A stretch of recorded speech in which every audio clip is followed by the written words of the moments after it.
The Trump administration continuing its mass deportation plan after the president invoked the Alien Enemies Act, despite a federal judge blocking that move. The act has been invoked 3 times in history and allows non-citizens to be deported without a hearing. Now, the ruling came down yesterday, ordering President Trump to halt any deportation flights. However, White House Press Secretary Caroline Leavitt announced earlier today that nearly 300 alleged Tren de Aragua gang members have already been deported to El Salvador. NewsNation D.C. correspondent Libbey Dean live at the nation's capital with the latest. So, Libbey, has the president weighed in as of yet?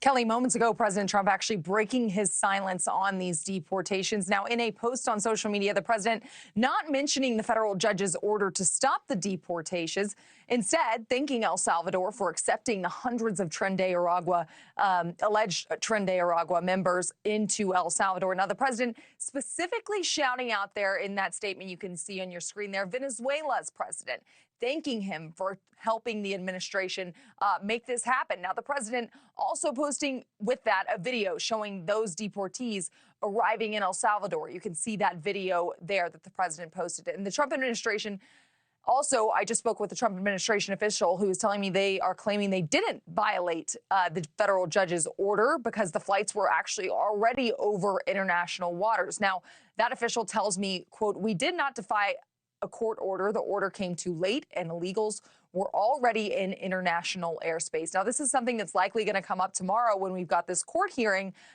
all about this. But this is the first we've heard from an administration official, Kelly, saying that they didn't defy this order because the flights were already over international waters when the order came down from that judge yesterday. All right. What more have administration officials said about these deportations specifically, Libbey?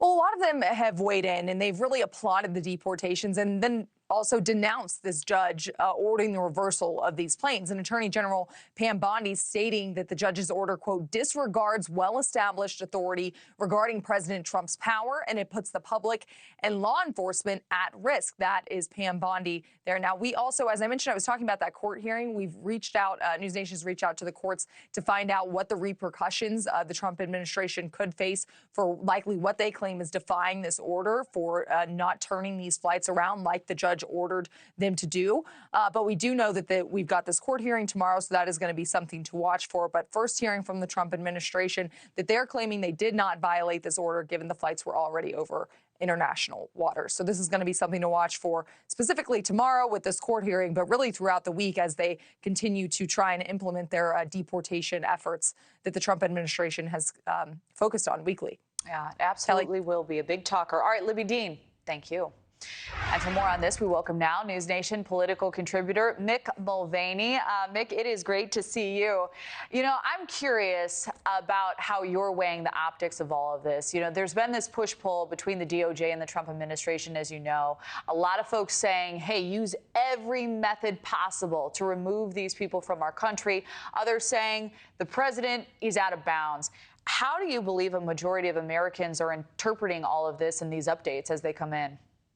Well, I don't know, Kelly. I mean, tell me how you voted, and I'll probably tell you how you feel about the deportations. But I think the tension is really between sort of the administration and the judicial branch. By the way, this is what courts are for.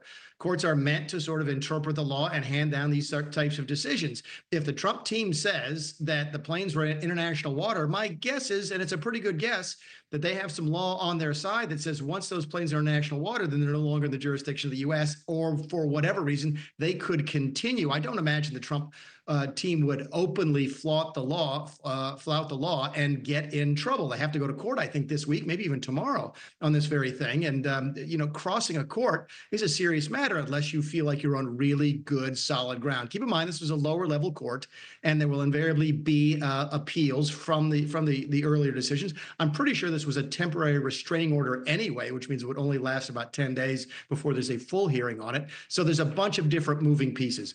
I think suffice to say, this flight went. I think the Trump team probably feels they're very good on legal footing on why this flight was allowed to continue, and that you won't see additional flights until after there's additional opportunity for the courts to weigh in.